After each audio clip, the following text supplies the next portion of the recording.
In the shadow of the fabled Arlington National Cemetery lies a resting place that is often overlooked, yet just as powerful, Alexandria National Cemetery. Opened in 1862 and one of America's first national cemeteries, it is a quiet, peaceful place with deep roots in the Civil War. Join me as we honor its permanent residents and find sanctuary in its tranquility. We will visit a memorial to and graves of victims of the hunt for John Wilkes Booth, United States colored troops, and many others who honorably served our country as we discover more about them. We will also learn about the surrounding area visible from the cemetery, which includes a landmark that honors our first president and one of the 7 wonders of the ancient world at the same time. The gates are open. Let's step inside.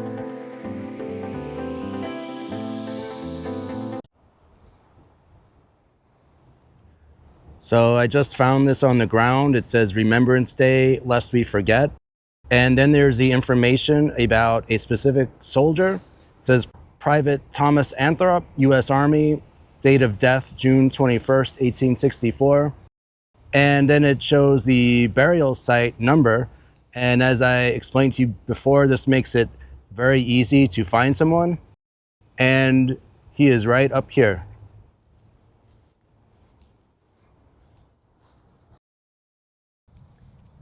So this is him. And I will go ahead and leave this right here. This was actually a bit up the ways. It was kind of at the end of this path. And yeah, I feel like this is a better spot for it.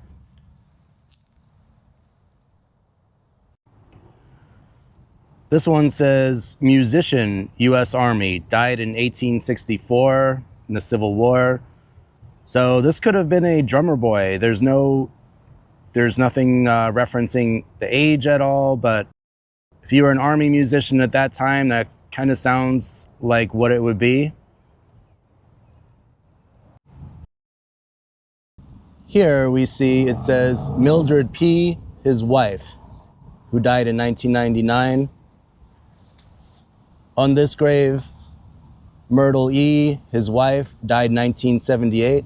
So spouses can be buried right on top of each other and sharing the same headstone.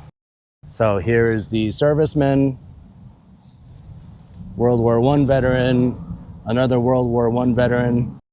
And my mother's parents are buried the same way. So my grandfather was a colonel in the Army during World War II, and he is buried at a national cemetery in Kentucky, and they are buried right on top of each other, just like these.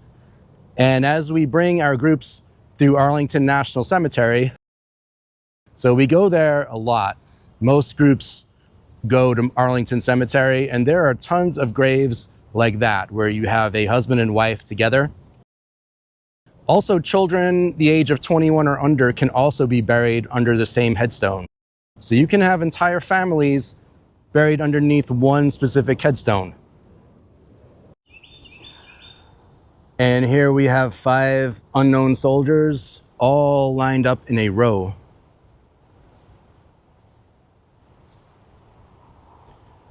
And there's no information about what war they fought in, although my guess would be the Civil War, since there's so many Civil War graves here.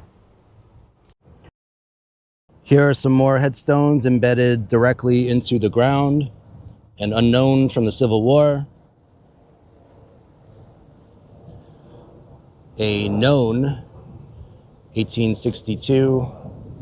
So that was just a leaf that was decomposing. I just peeled it off. It was nothing.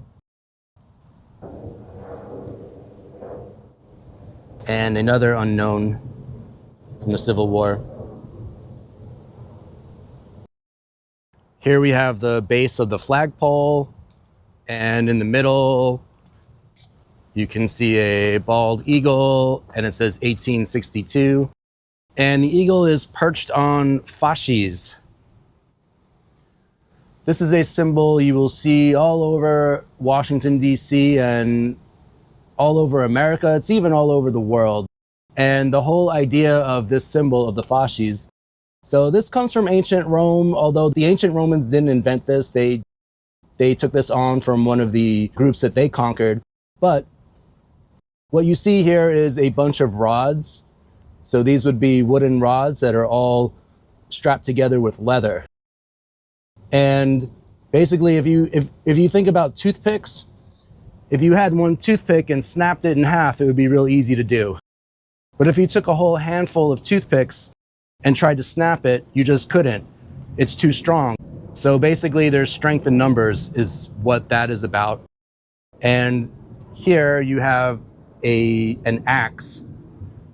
And that's basically showing the power of the government to enforce its will.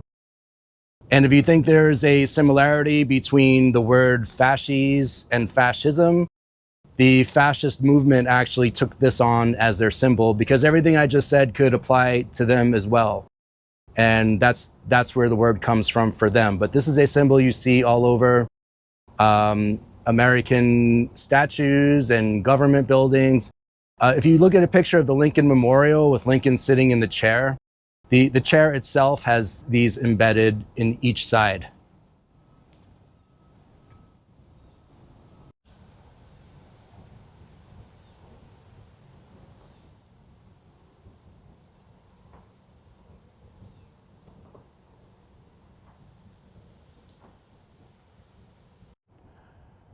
Here's an area for services. So there's a covering here for the rain. The service will go on, rain or shine. It's pretty small.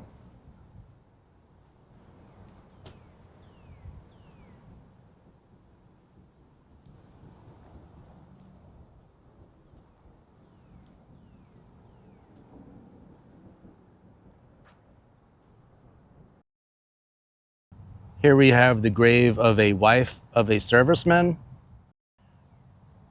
But what's really interesting is on the back, and she didn't live that long, 1928, 1950. So 22. But on the back here, their children are here, and we have Elaine Ray, 1946, 1950, so a 4-year-old. And then we have Patricia Lynn, 1948, 1950, and Brenda Irene, just about 2 months old, a little over 2 months old in 1950. So very sad.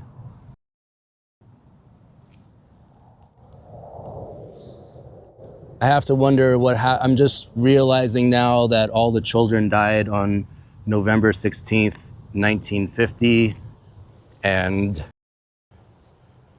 so did she. Oh, man.